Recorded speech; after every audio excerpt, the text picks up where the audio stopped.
Coming up, the January 6th attack on the Capitol takes a turn, but for which side? And the fentanyl epidemic increase has gotten out of control. Plus, Army brand Be All You Can Be has a new campaign. All that is next on the Newsfeed.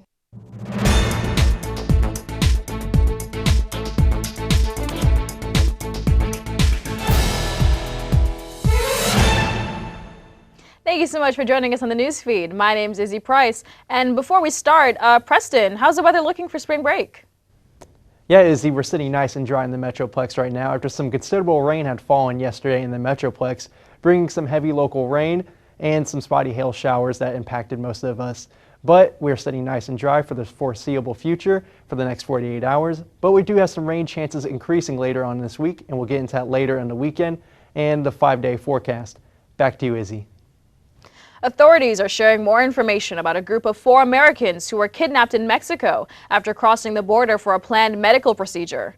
They were held for 4 days before 2 survivors were rescued. Gloria Pazmino reports. The 2 surviving Americans kidnapped by what authorities believe was a Mexican drug cartel are back on U.S. soil and being treated in a Texas hospital after 2 of their friends were killed in what a U.S. official familiar with the investigation called a case of mistaken identity.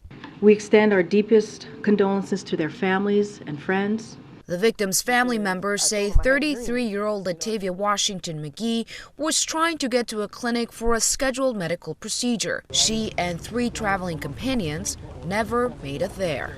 Shaeed Woodward and Zindel Brown were killed.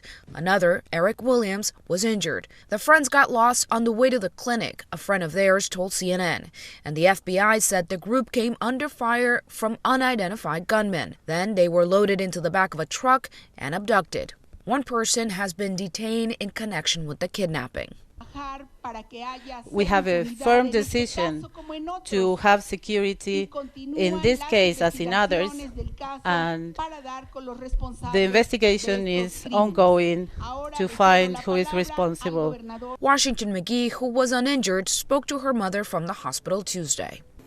They started shooting at the car, shooting inside the van or whatever, and I guess that she said the other ones tried to run and they got shot at the same time.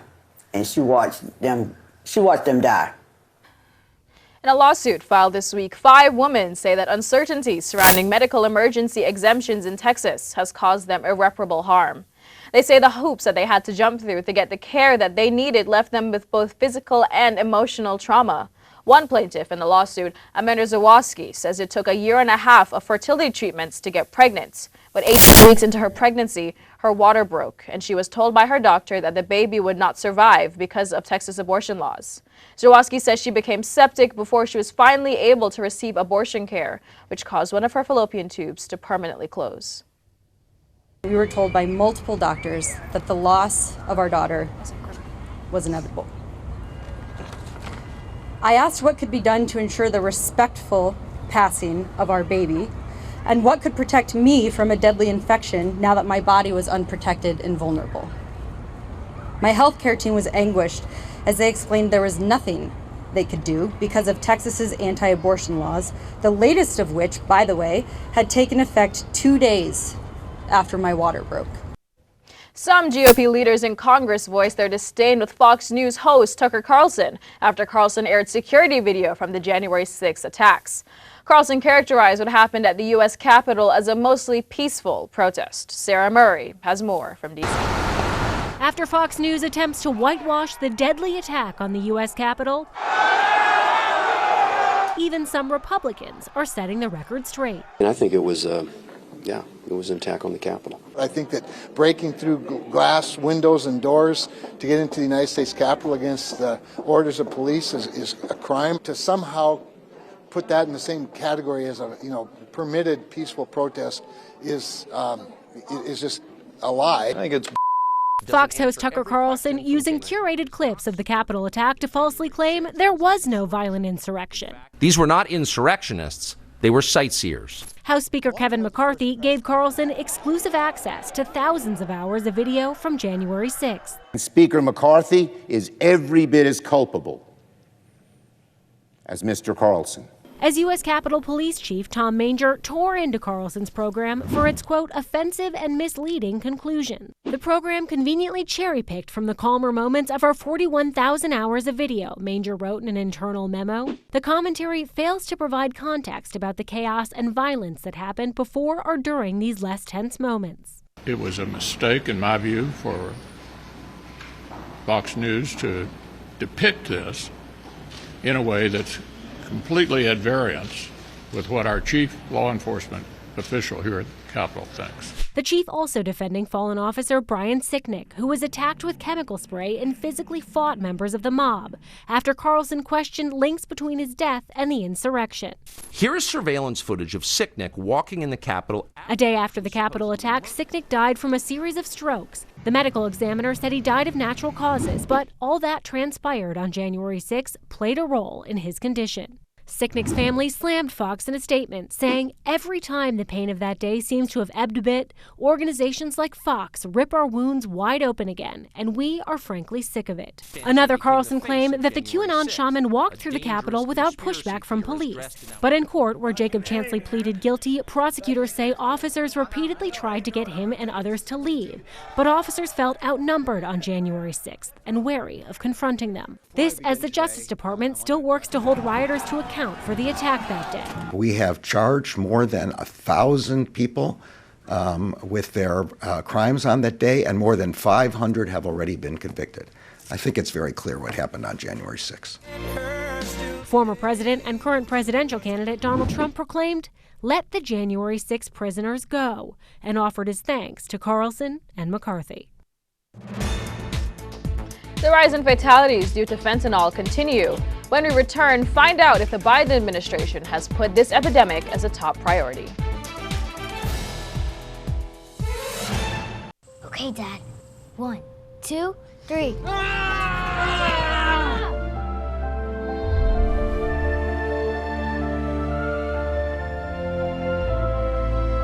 You saved me. Dad? Are you okay? I'm fine, dear. Your hero needs you now, and AARP is here to help. Find the care guides you need at aarp.org/caregiving.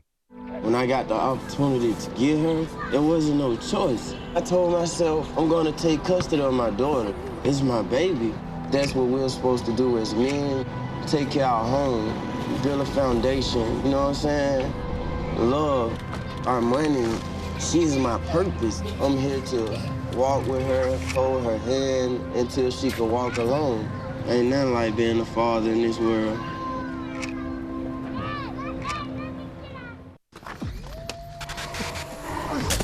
Multiple studies have shown that marijuana can slow both driver reaction and response time, which can be really dangerous. He's here. He's here. Wait. What? I can't drive. Why? I'm high. Oh.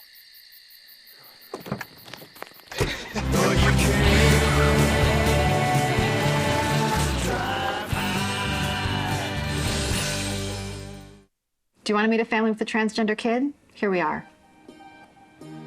Max loves to do backflips. Max loves to play his ukulele. Max loves to just be a kid and just be himself. When I found out I was pregnant, all I really wanted was a happy, healthy, whole child. And that's what I got. I think it's really important for people to know that trans kids don't have a political agenda. They are just kids. Like any parent, we love our kids unconditionally, and we will never stop fighting for them. Stand with us. Protect our families. We are hearing a reaction from some people in South Carolina just days after a jury found disgraced lawyer Alec Murdaugh guilty of murdering his wife and son. Murdaugh's family, known for its generations of lawyers, has a long tie to Hampton County. Now, residents in that community are speaking out. Haley Boland has more. People here in the town of Hampton say they're breathing a sigh of relief after the guilty verdicts in the double murder trial of Alec Murdaugh. Now, many people here in town knew the family, and they say they feel justice was served. The impact of the trial is sad in a lot of ways because lives have been destroyed forever. Camille and Bob Hawks have lived in Hampton for more than 30 years, and they say they went to church with Gloria Satterfield for more than a decade. She's the Murdaugh family housekeeper who died after she tripped and fell at the family's property in 2018, according to law enforcement. The couple remembers Gloria today. Beautiful, precious, hard-working. She was the hardest worker. She loved those boys like her own. She really did. Talked about them all the time. She was always there for them. She went on vacations with them. The case has put Hampton in national headlines, attracting tourists who made a stop in town while attending the trial in Colleton County. It's not that we like to see tragedy. We like to see justice, and justice was performed today.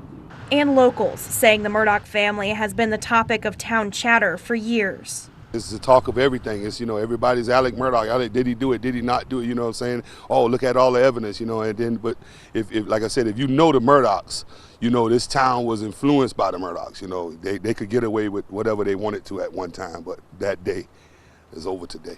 However, many wish the town could be known for something else. So I'm just hoping that we can move past that and realize that we, as a community, we have to work together to see things grow. As for what's next for the town, locals here tell me they hope the verdicts are a chance for the town to heal and move forward after this horrible tragedy that's truly impacted the entire community. Oklahoma voters have rejected a ballot measure that would have legalized recreational marijuana and granted residents of the Sooner State who are at least 21 years old and up to have an ounce of pot and grow a maximum of 6 plants. Medical marijuana was approved in Oklahoma in 2018 during the midterm elections last year. 5 states voted on recreational use of marijuana. The measures failed in Arkansas and the Dakotas, while they passed in Maryland and Missouri. The CDC has reported a sharp rise in fatalities in recent years to illicitly manufactured synthetic opioids like fentanyl, while the Biden administration is addressing drug trafficking by sanctioning entities associated with the illegal and deadly trade. The record amounts of fentanyl have been seized by authorities. Mike Valerio gives us more. It's a synthetic opioid intended to help patients manage severe pain, but fentanyl is now driving the drug overdose crisis across the country. Fentanyl overdoses cause the equivalent of a new September 11th every 2 weeks. Provisional data from the CDC revealing more than 2/3 of all overdose deaths are linked to synthetic opioids like fentanyl, leaving almost no community untouched. It hurts every day. It was something I had heard of, but not something I would have ever thought would have killed our child, ever. While the federal government has declared the opioid crisis a public health emergency, there's a new push to target fentanyl and similar substances that are exacerbating the epidemic, including a proposed bill aimed at labeling Mexican drug cartels foreign terrorist organizations. This problem is a national security threat. Fentanyl is a killer, and the people killing Americans reside out in the open in Mexico. But some who have lost loved ones are taking matters into their own hands. When my son died, I had never heard of fentanyl before. Jaime Puerta lost his son Daniel to fentanyl poisoning in April 2020. He claims Daniel bought a fake pill from a dealer on Snapchat. Through his nonprofit called Void, Victims of Illicit Drugs, Puerta is working to raise awareness and change the conversation. We have to look at it as a poison and not a war on drugs, but a war on fentanyl. Keep it here. Preston tells us what to expect for this weekend, and will we be able to enjoy spring break outdoors? All that and more on the Newsfeed. I tell my son, I love you every single day. I love you. Now, my dad has never said that to me. Not because he doesn't love me, but because culturally it wasn't comfortable for him. Now that he's a grandfather, he says, I love you to my son every time he sees him. My advice to all the fathers out there, forget the cultural restrictions. They grow up way too fast for you to waste even a single precious moment.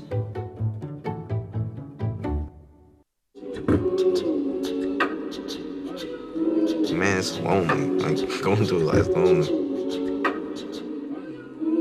There is the therapeutic aspect of music, just expressing how you feel. I'm going to talk to Howie about his feelings, make it into a song.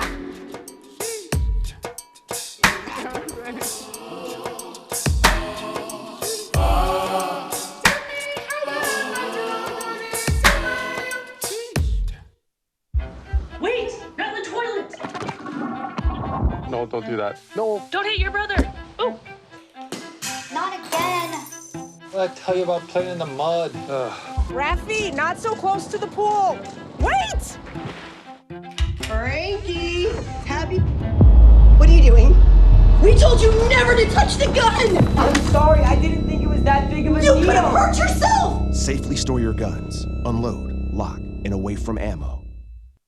There was an old woman who lived in a shoe. She had so many children, she didn't know what to do.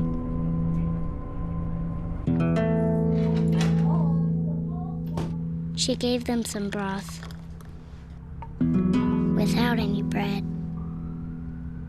and kissed them all soundly and put them to bed. Hunger is a story we can end. End it at feedingamerica.org.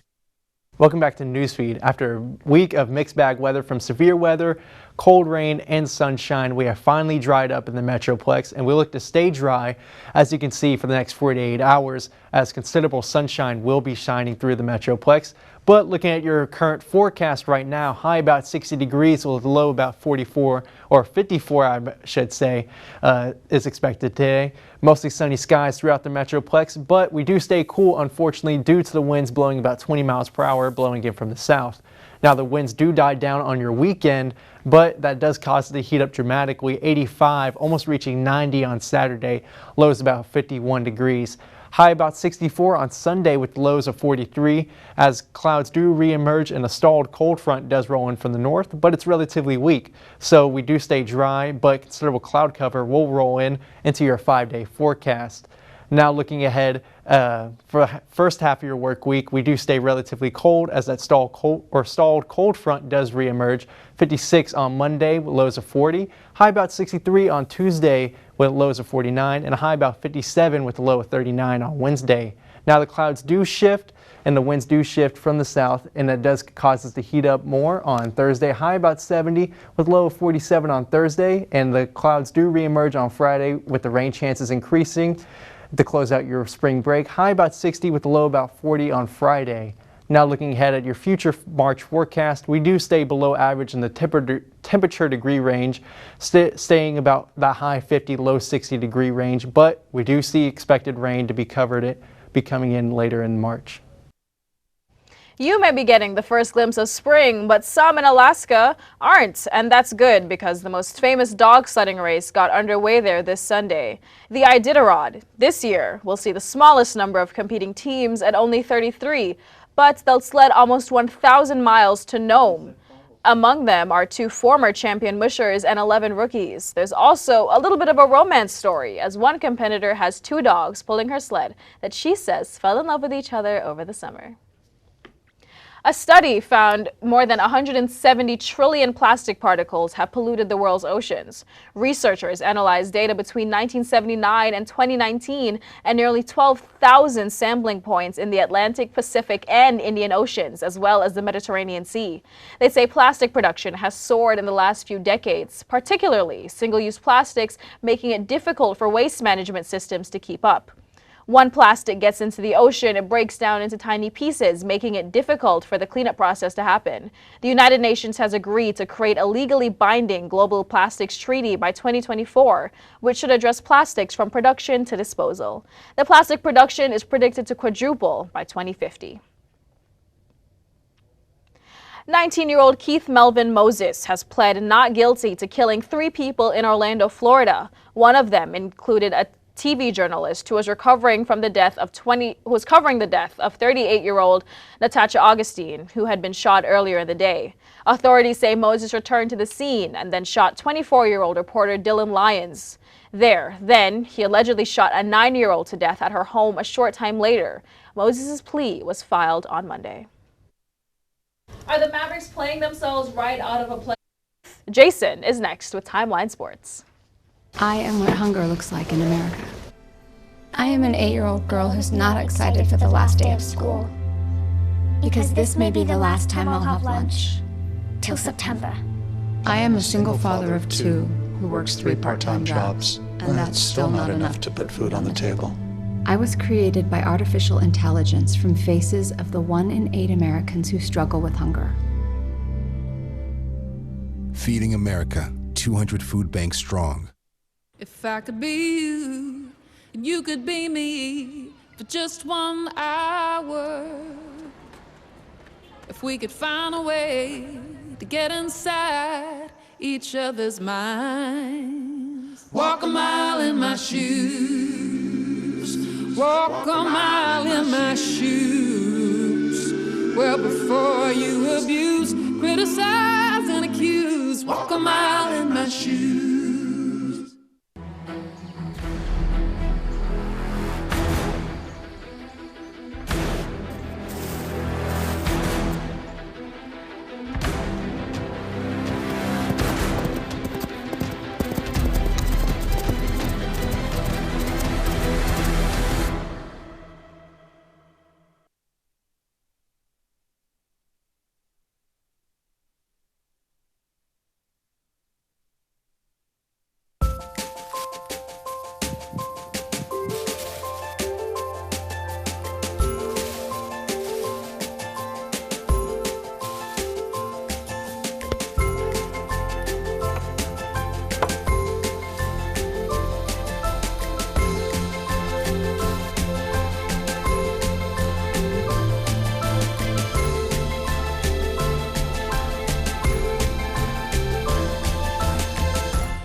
The countdown to the March Madness tournament is here.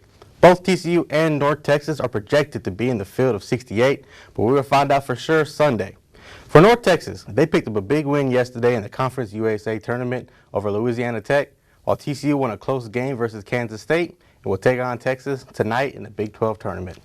In the NBA, what a difference a week makes. The Mavs standing in the West has felt like Wile E. Coyote off a cliff, down from 5th to 8th after their losses to Phoenix and New Orleans.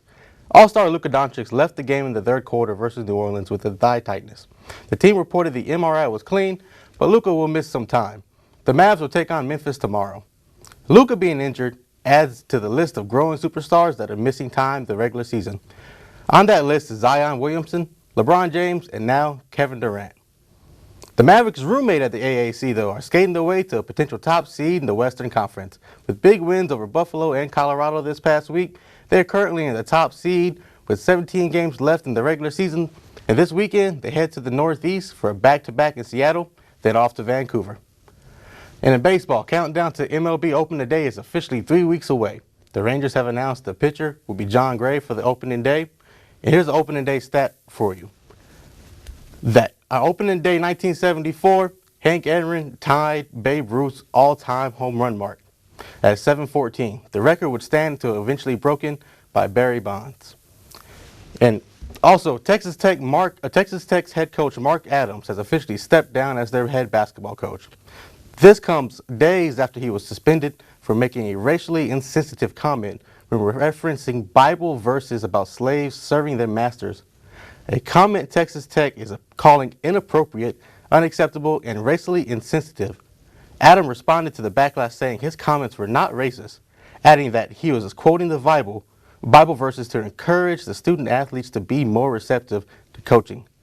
According to the school's press release, its director of athletics determined that the racially insensitive comments was unintentional and uncalled for. It is an isolated incident. Adams apologized for the team immediately following the comment. And that's your Timeline Sports. The news feed will return after this. Worried about your friend but don't know how to reach out? You could say how are you or get a fake tattoo. You could ask with an app if it works for you. You could chat with them in VR. It's all good if you think you should check in. Yeah, you should. Whatever gets you talking. Reach out to a friend about their mental health. Whatever gets you talking. Learn how you can help at seizetheawkward.org. If you're buzzed and doing this,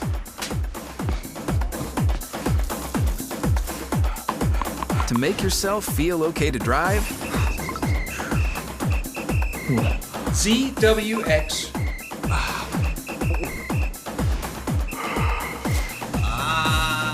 you're not okay to drive. YGKLVW. Regular you.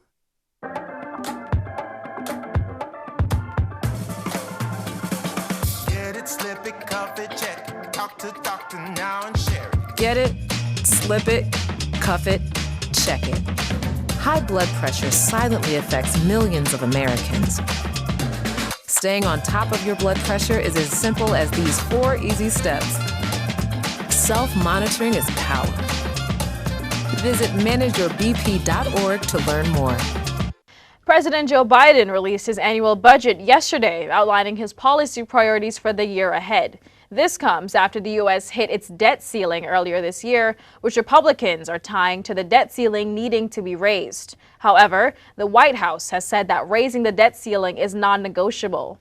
Biden plans to increase taxes on the wealthy in order to expand social safety nets and lower healthcare costs. The administration says these proposed policies will result in a nearly $3 trillion deficit reduction over the next 10 years. The proposal, though, is unlikely to pass through Republican-controlled houses untouched.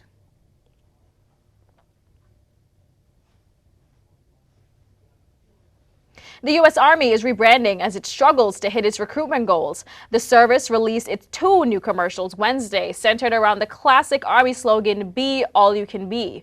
One is narrated by Marvel actor Jonathan Majors. He takes viewers through generations of the Army, from the fields to the Revolution to the beaches of Normandy. The other video focuses on non-negotiable combat opportunities like careers in science and technology. The Army says its goal is to display diversity reflected in America and get more young people into uniform. The service is hoping to enlist 65,000 new recruits this year. Last year, the Army missed its goal by 15,000. The Justice Department is using JetBlue after its attempt to merge with Spirit Airlines. Critics of the merge claim that this airline merger will only drive up costs for travelers in the U.S. Shelly Malashi has more on what this means for you.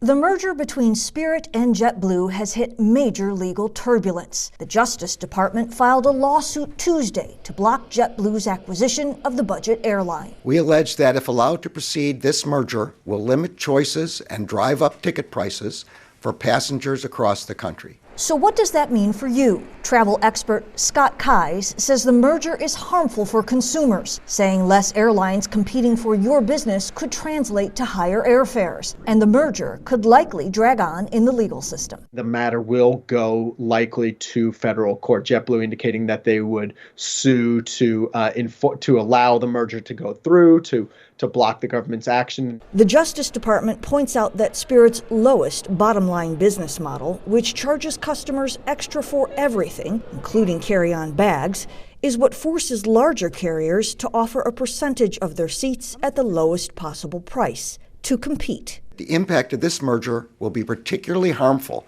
for travelers who rely on what are known as ultra-low-cost carriers in order to fly. Meanwhile, JetBlue argues the nearly $4 billion deal would actually lead to cheaper flights, saying the merger would create a new, stronger competitor to the 4 larger airlines. In a statement, JetBlue CEO said the Justice Department got it wrong, saying, quote, "There's too much at stake for the DOJ to prevent us from bringing the JetBlue difference to more customers in more markets." For Consumer Watch, I'm Shelly Malashi. The next house you live in might be built by robots. You've heard all about autonomous vehicles, and that idea is also hitting construction sites. Florida excavation company Tomahawk is planning to use dump trucks that can drive themselves to help build a neighborhood in Naples. They are regular trucks that have been retrofitted with technology. The trucks use what is called supervised autonomy. That just means that the equipment can operate itself, but humans can also step in and use remote controls to help out. For now, the construction equipment is expected to be used primarily for land clearing and in dangerous environments like mines. The semi-self-driving dump trucks are scheduled to begin working on the Florida neighborhood this summer. A new Fort Worth group is looking to create a more robust community of entrepreneurs and innovators. The Fort Worth Innovation Council will provide speakers, panel discussion, jobs fairs, and hackathons in hopes to build up the community. The founder of the council, Edward Ipser, has said many universities in the area, including TCU and UNT, and others, struggle to commercialize research. Ipser hopes the new council can help make that a little bit easier. Thank you so much for joining us on the NewsFeed this week. We won't be here next week due to the break, but we'll see you all again in 2 weeks. Have a great spring break.